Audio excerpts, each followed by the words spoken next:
Rekan-rekan yang dikasihi oleh Tuhan, mari kita datang kepada Tuhan dan meyakini bahwa pertolongan kita adalah di dalam nama Tuhan yang menjadikan langit dan bumi serta segala isinya, dan yang tidak pernah meninggalkan hasil perbuatan tangannya.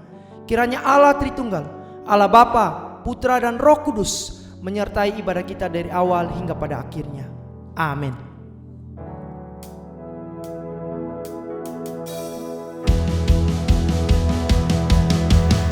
Shalom teman-teman, welcome to our youth online service pada hari Minggu ini. Mari bersama-sama kita mau syapkan hati kita mau angkat satu pujian layak dipuji disembah. Alam semesta melukiskan kebesaran Tuhan. Alam semesta melukiskan kebesaran Tuhan. Bumi dan surga menyanyikan kemuliaan nama-Mu.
Tuhan Yesus, terima kasih atas berkat-Mu telah mengumpulkan kami di rumah masing-masing. Kami dapat datang ke hadirat-Mu ya Tuhan.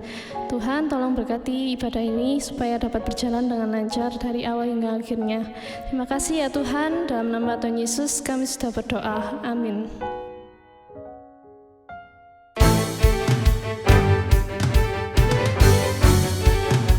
Sungguh tak ada yang bisa menandingi kuasa Allah dalam hidup kita. Kuasanya jauh melebihi penguasa di dunia. Hanya Yesus Tuhanlah yang terhebat. Tak ada satu pun kuasa yang setara dengannya. Pada siapa kita bandingkan perbuatan yang heran? Mari kita pujikan lagu ini.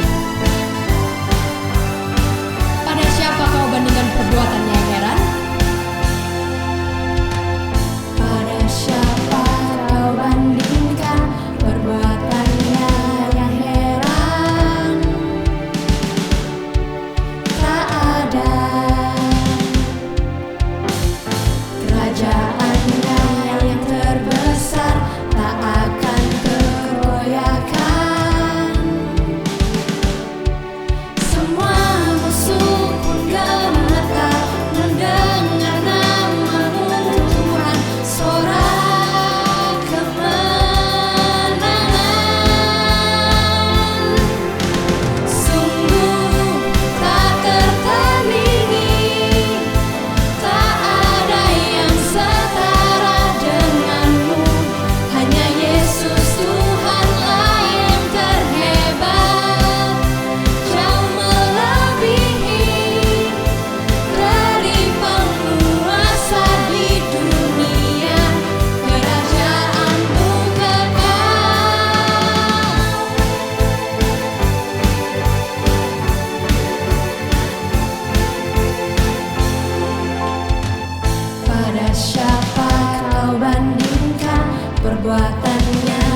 lagi aku mau bersorak-sorai karena kasih setiamu.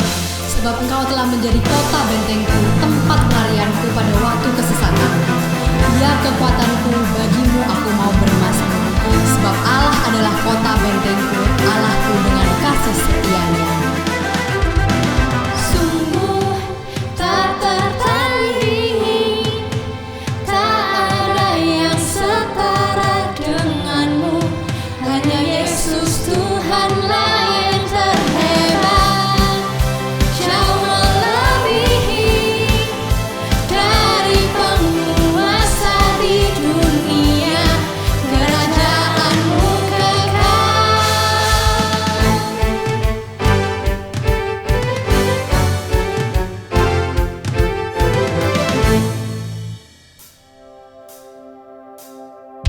Pada pagi hari ini kita berkumpul di sini.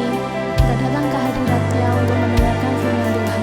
Mari kita persiapkan hati kita. Kita pujikan, ku nyanyi haleluya.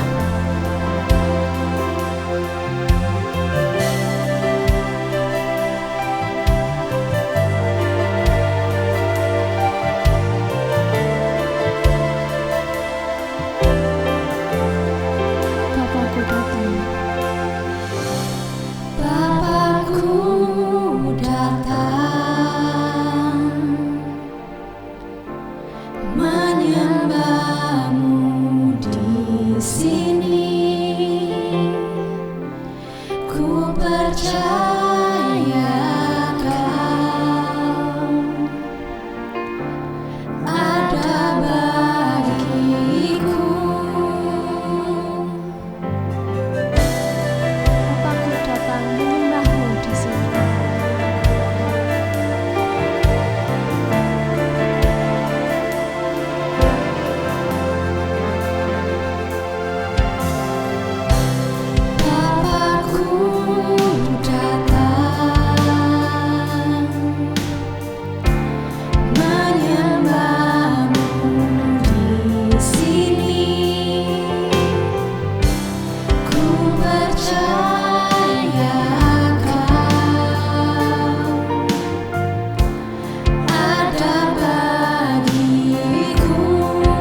firman Tuhan. Shalom rekan-rekan yang terkasih dalam Tuhan, mari kita masuk di dalam doa. Bapa di surga, berkati setiap kami akan merenungkan kebenaran-Mu. Kami yakin Engkau yang akan memelihara hidup kami melalui firman-Mu, dan Engkau juga yang akan mengkoreksi kehidupan kami melalui firman-Mu. Inilah doa kami ya Bapa, di dalam nama Yesus kami berdoa. Amin. Rekan-rekan yang terkasih dalam Tuhan Yesus Kristus, saya akan bacakan bagi setiap kita satu bagian firman Tuhan yang terdapat di dalam Wahyu pasal yang kedua. Kita akan bacakan bersama Wahyu pasal yang kedua ayat yang 8 sampai 11. Namun saya akan bacakan bagi kita di dalam ayat yang ke-9 sampai ayat yang ke-10. Demikian firman Tuhan. Aku tahu kesusahanmu dan kemiskinanmu, namun engkau kaya, dan fitnah mereka yang menyebut dirinya orang Yahudi, tetapi yang sebenarnya tidak demikian. Sebaliknya mereka adalah jemaah iblis. Ayat yang ke-10. Jangan takut terhadap apa yang harus engkau derita. Sesungguhnya iblis akan melemparkan beberapa orang dari antaramu ke dalam penjara, supaya kamu dicobai, dan kamu akan beroleh kesusahan selama 10 hari.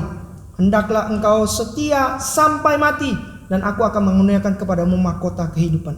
Rekan-rekan yang terkasih, hari ini kita akan melanjutkan khotbah tentang 7 jemaat di kitab Wahyu, dan hari ini akan fokus khusus bagi jemaat di Smyrna. Nah, tema yang saya angkat yaitu hidupku soropol. Kenapa demikian? Saya akan jelaskan sedikit. Kata soro di dalam bahasa Jawa yaitu sengsara. Kalau kata urip soro itu berarti hidup sengsara. Soro urip berarti kehidupannya sengsara. Nah, jemaat di Smyrna ini mengalami kehidupan yang sangat soro, kehidupan yang sangat menyedihkan. Kebetulan di dalam terjemahan bahasa Inggris kata sorrow ini adalah kepedihan. Nah, saudaraku, tentunya budaya kita guys ya, di tengah-tengah kota kita Surabaya ya, kalau menyebutkan something more ya, when we say something more ya, kita kalau mau menyebutkan kata enak banget ya, atau kata manis banget, kita cukup menyebutkan enak, mau manis. Tapi kalau kita mau menyebutkan something more and more ya, mau manis Pol, enak Pol, itu tidak perlu sebutin panjang-panjang ya, kita cukup sebutkan itu. Nah, saudaraku yang terkasih, jemaat di Smyrna ini mengalami kepedihan hidup suworopol ya. Buktinya di dalam ayat yang ke-10 dikatakan, jangan takut terhadap apa yang harus engkau derita, hendaklah engkau setia sampai mati, dan aku akan mengurniakan kepadamu mahkota kehidupan.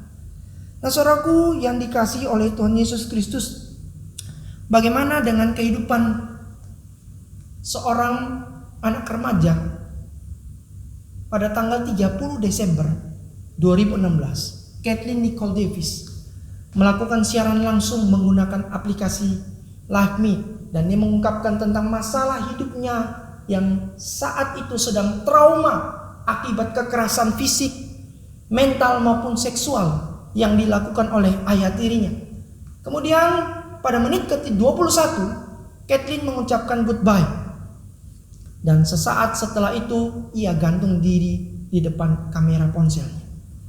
Saudaraku, apa yang dialami oleh Kathleen pada tahun 2016 tentang kerasnya hidup ini dan pergumulan yang dihadapi oleh anak muda zaman saat ini adalah mirip dengan kehidupan jemaat di Smyrna.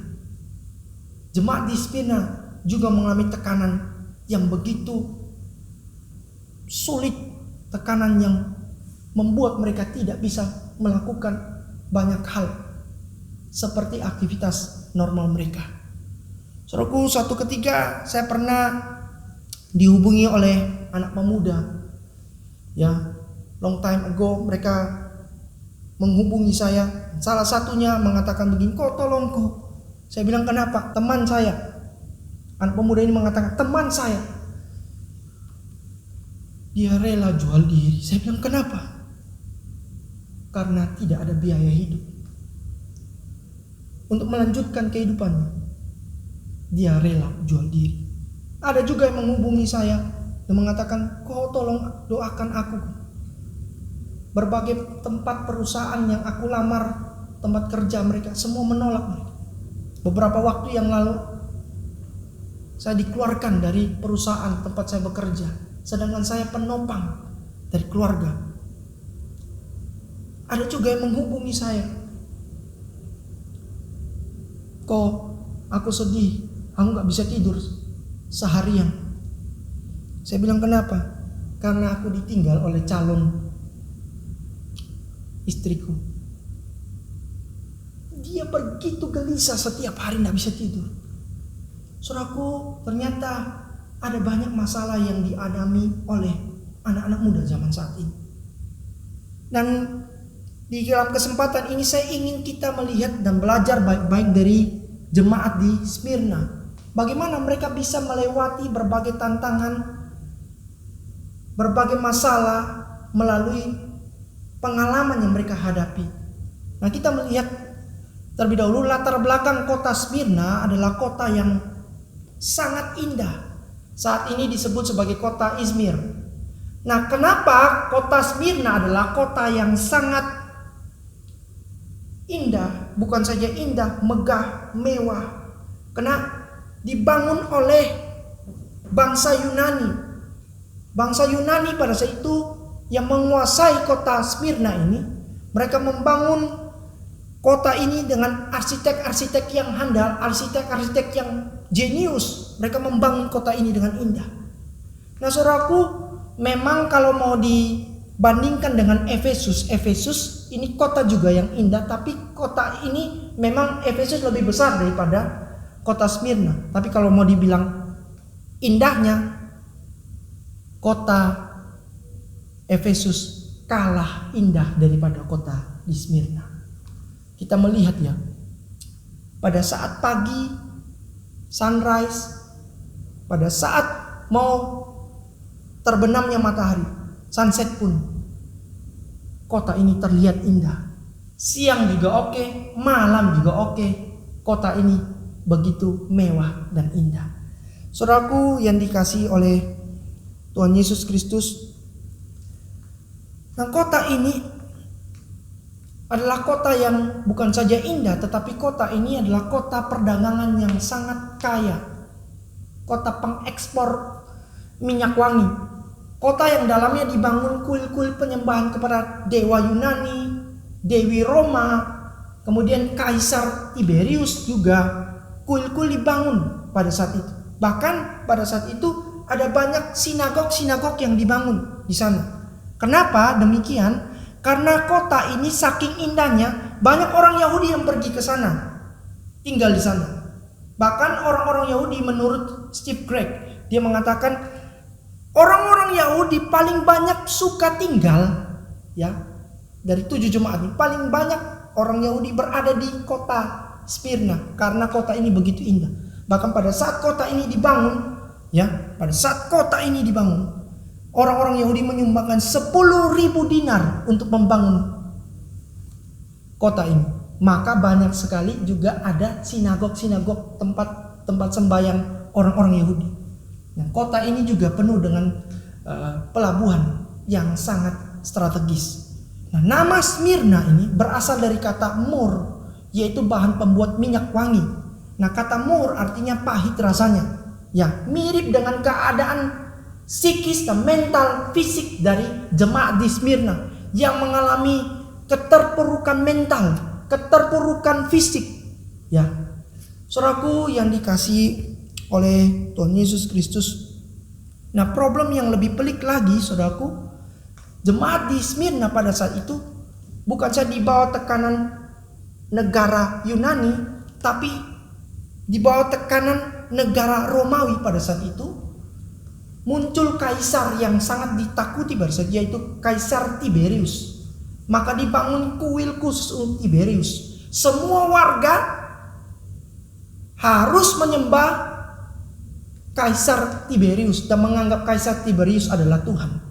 Jadi orang-orang yang sudah mengakui Kaisar Tiberius sebagai Tuhan, mereka harus masuk ke dalam kuil dan mempersembahkan korban bakaran, ya, atau persembahan, dan mengakui bahwa Kaisar adalah Tuhan. Setelah itu mereka boleh keluar dan mulai menjalani aktivitas mereka sebagaimana mestinya, sebagaimana normalnya atau biasanya.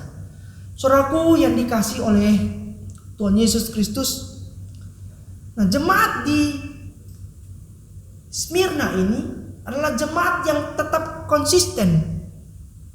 Mereka tetap menyembah Kristus sebagai Tuhan. Mereka tidak mau menyembah Kaisar Tiberius di kuil Tiberius ini. Sehingga mereka mengalami tekanan yang luar biasa. Konsekuensinya hidup mereka begitu sorrowful, ya. Saya akan menjabarkan apa sih problem yang pelik yang mereka alami. Yang pertama, mereka mengalami kesusahan. Di dalam ayat yang ke-9 pasal yang kedua dikatakan, aku tahu kesusahan. Bahkan di dalam ayat yang ke-10 dikatakan, jangan takut terhadap apa yang harus engkau derita. Kata kesusahan di dalam ayat ini menggunakan kata Yunani yaitu klipsis. Dan kata ini tidak menunjuk pada kesusahan yang biasa saja atau ringan, seperti kesusahan karena tidak mempunyai uang, kesusahan karena ditinggal pacar dan sebagainya. Enggak. Kata ini menggambarkan sebuah problem yang begitu dalam dihadapi oleh jemaat di Smyrna ini. Kenapa demikian? Karena kata ini mewakili keadaan mereka yang kehilangan harta benda mereka. Rumah mereka dijarah, rumah mereka dibakar, kemudian mereka dipukuli, dicambuk, bahkan mereka dibunuh dengan pedang-pedang yang ada. Dan mereka dilawankan dengan binatang buas. Mereka diadu dengan binatang buas. Nah saudaraku yang terkasih, jemaat di Smyrna demi iman kepada Kristus, mereka tidak mau kompromi.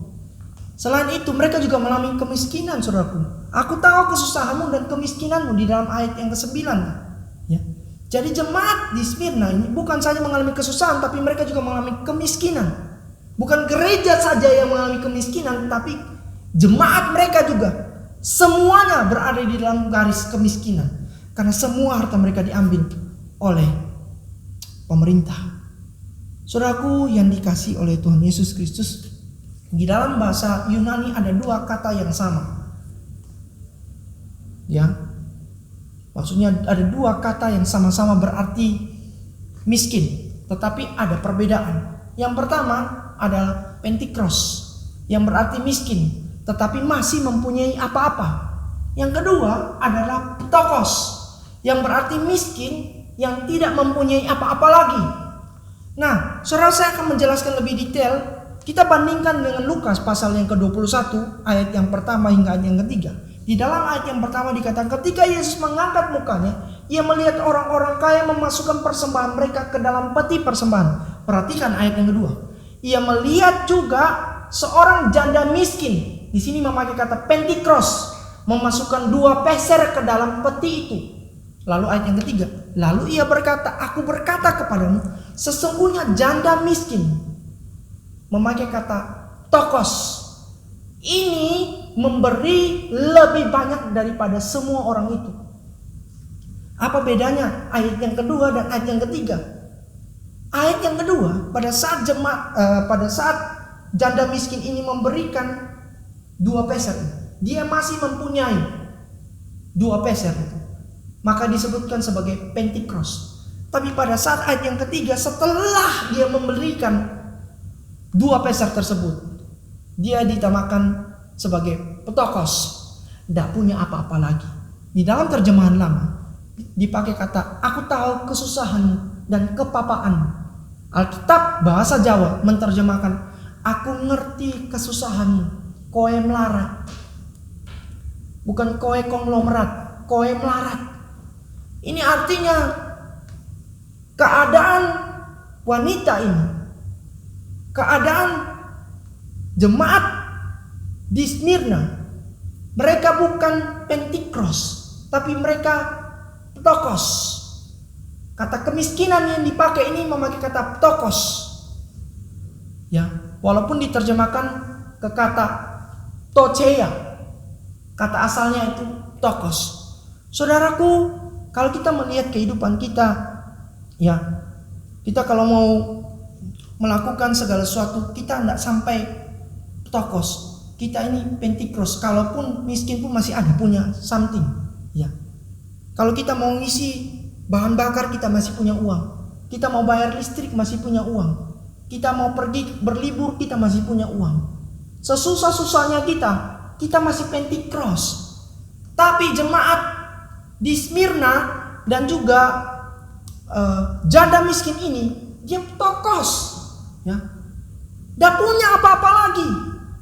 Koin melarat. Nah, fakta tentang kehidupan yang mungkin belum disadari banyak orang. Jika kamu memiliki makanan di kulkasmu, baju di tubuhmu, atap di atas kepalamu, dan tempat tidur untuk tidur, kamu termasuk ke dalam 75% populasi manusia yang kaya di dunia. Jika kamu memiliki uang di dompetmu dan bisa pergi kemanapun kamu mau, kamu termasuk ke dalam 18% populasi orang kaya di dunia. Dan jika kamu hidup hari ini dengan lebih banyak kesehatan daripada penyakit, kamu lebih beruntung daripada jutaan orang yang sedang sakit, yang tidak dapat bertahan dari penyakit dan mungkin akan mati minggu ini. Dan saudaraku yang terkasih dalam Tuhan Yesus Kristus, jika kamu bisa membaca pesan ini dan mengerti, kamu lebih beruntung dari jutaan orang di dunia yang tidak bisa melihat, tidak bisa membaca, dan mengidap keterbelakangan mental. Saudaraku yang terkasih dalam Tuhan Yesus Kristus, tadi kita sudah melihat latar belakang keadaan jemaat di Smyrna. Kotanya kaya, jemaatnya miskin. Ya. Lalu mereka punya problem. Kenapa mereka miskin dan susah? Karena mereka tidak mau menyembah Kaisar Tiberius. Namun sekarang kita melihat yang terakhir, respon mereka apa? Respon mereka, Alkitab mencatat mereka kaya dalam iman. Ayat yang ke-9 dikatakan, aku tahu kesusahanmu dan kemiskinanmu, namun engkau kaya. Nah saudaraku, kata kaya di sini berbanding terbalik dengan keadaan jemaat di Laodikia.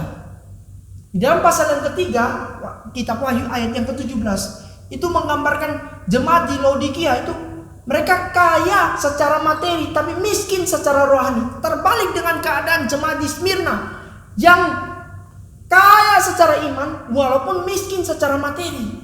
Saudara, kita yang jemaat yang mana? Kita jemaat Laodikia atau kita jemaat Smyrna? Saudara, kita coba pikirkan baik-baik. Betapa kita bersyukur semua hal Tuhan izinkan terjadi supaya kita datang mengingat Tuhan itu baik kepada setiap kita. Kita masih punya uang untuk beli kuota, bisa online. Tapi kita juga gak mau online. Lebih suka main game kan kita. Gunakan kuota untuk main game daripada apa? Daripada kita nonton online, mengikuti ibadah. Bahkan kita katakan gak punya waktu. Gak punya waktu untuk beribadah. Saudaraku, jemaat di Smyrna, something to die for. Mereka bela-belaan memberikan semua keberadaan mereka. Karena mereka kaya di dalam iman. Bukan saja itu, mereka juga setia sampai akhir. Dalam ayat yang 10 dikatakan, hendaklah engkau setia sampai mati. Ya, orang setia sampai akhir ini tidak gampang, saudaraku. Saya kasih contoh. Ya, seorang ibu yang bernama Kaye Obara, ibu yang mengasihi anaknya yang mengalami sakit diabetes, saudaraku.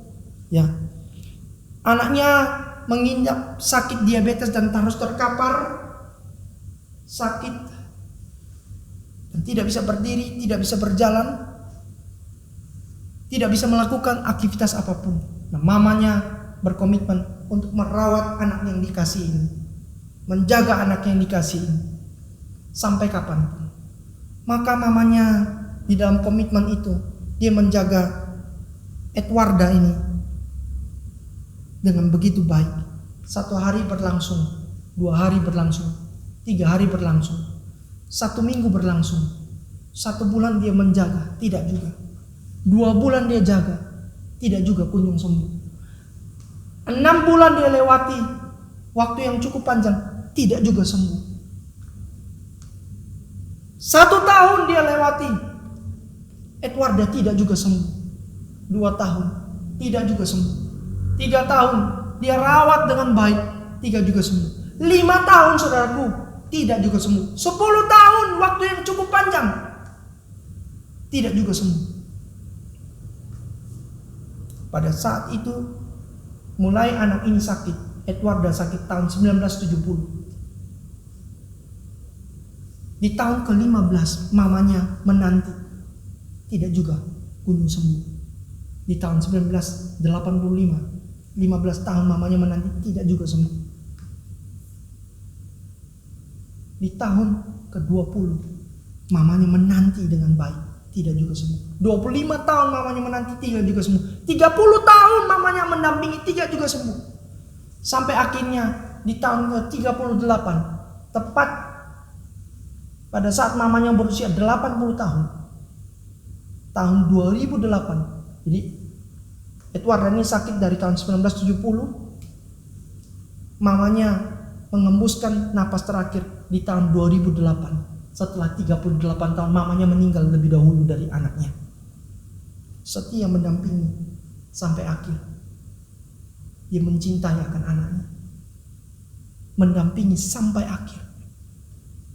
Kaye Obara dan jemaat di Smyrna adalah orang-orang jemaat yang setia.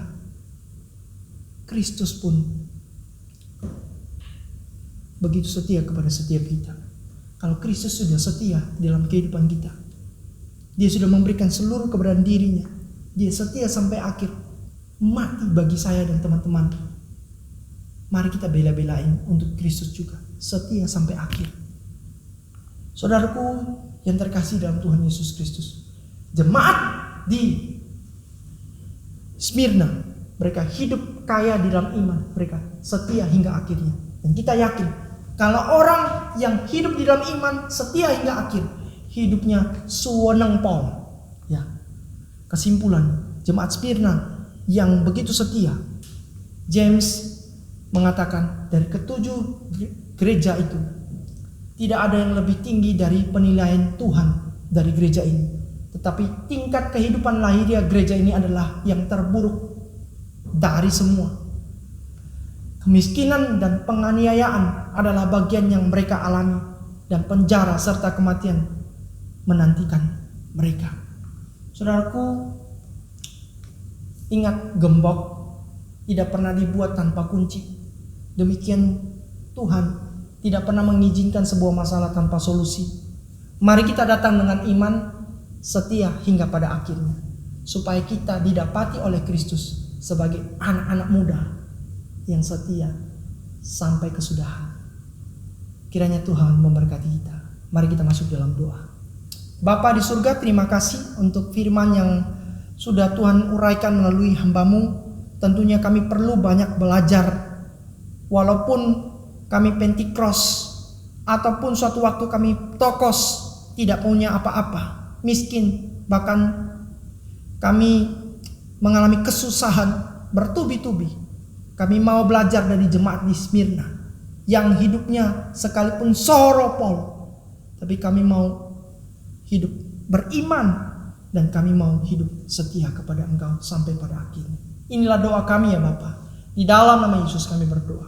Amin. Terima kasih teman-teman, Tuhan memberkati. Terima kasih untuk Rocky yang sudah menyampaikan kebenaran firman Tuhan pada hari ini. Tuhan Yesus yang akan memberkati pelayanan Rocky di Teens dan Youth Gloria Satelit.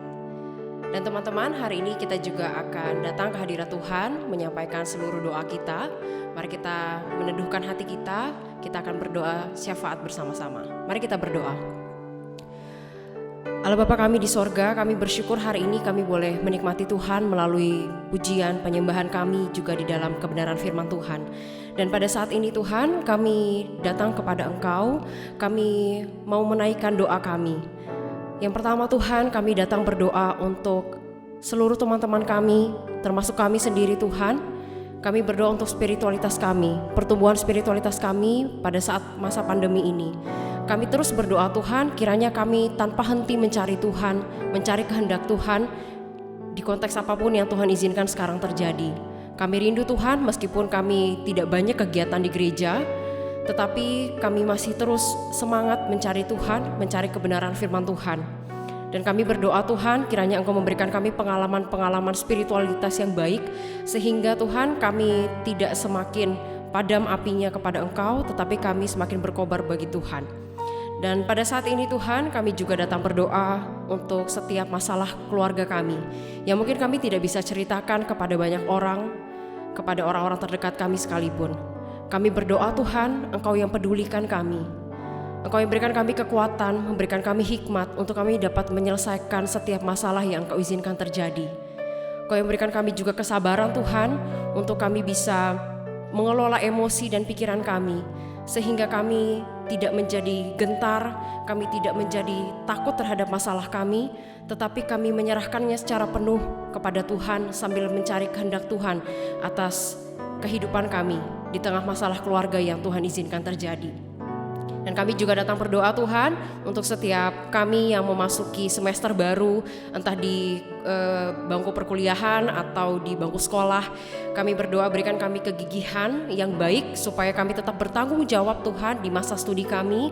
Kami tidak sembarangan meskipun kami sekolah secara online, studi secara online, tetapi kami tetap memberikan effort yang terbaik. Ini doa kami Tuhan kepada Engkau, kiranya Engkau yang mendengarkan doa kami dan menjawab tepat pada waktunya. Di dalam nama Tuhan Yesus kami berdoa. Amin. Teman-teman, dengan seluruh orang percaya di seluruh muka bumi ini dan di segala zaman, kita akan mengikrarkan pengakuan iman rasuli. Aku percaya kepada Allah, Bapa yang Maha Kuasa, Khalik langit dan bumi, dan kepada Yesus Kristus, anaknya yang tunggal Tuhan kita, yang dikandung dari Roh Kudus, lahir dari anak darah Maria, yang menderita sengsara di bawah pemerintahan Pontius Pilatus, disalibkan, mati dan dikuburkan, turun ke dalam kerajaan maut. Pada hari yang ketiga, bangkit pula dari antara orang mati, naik ke surga, duduk di sebelah kanan Allah Bapa yang Maha Kuasa, dan dari sana Ia akan datang untuk menghakimi orang yang hidup dan yang mati. Aku percaya kepada Roh Kudus, gereja yang kudus dan am, persekutuan orang kudus, pengampunan dosa, kebangkitan tubuh, dan hidup yang kekal. Amin. Sebelum kita mengakhiri ibadah pada pagi hari ini, mari kita pujikan layak dipuji disembah. Layak dipuji disembah, Kaulah yang bertata dulu, sekarang dan selamanya. Raja atas segala raja, namamu besar termulia. Layak dipuji disembah.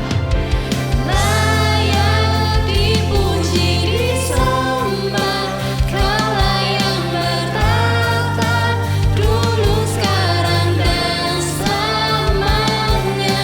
Raja atas segala raja, namamu besar termulia. Namamu besar termulia.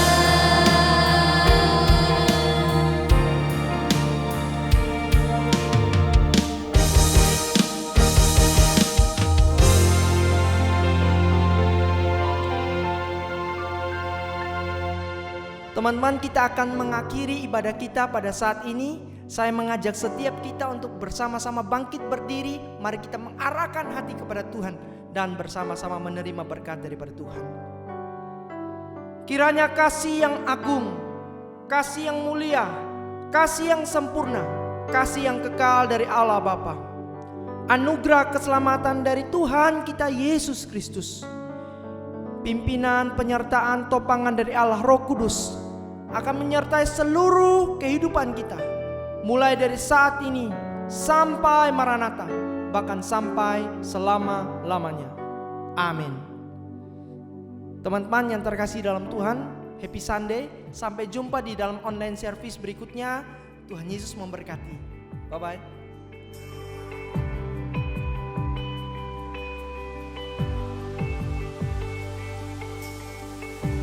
Dalam kesesakanku, Kau beri kedamaianmu. Dalam keraguan ku temukan wajah-Mu.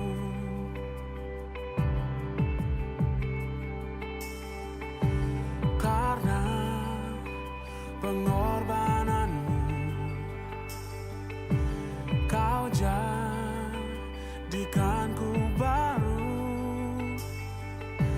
Sungguh ku terkagum, amanku di dalam-Mu, Yesus. Kau membuatku sesuai rencana-Mu. Kau memegang setiap musim hidupku. Ku serahkan semua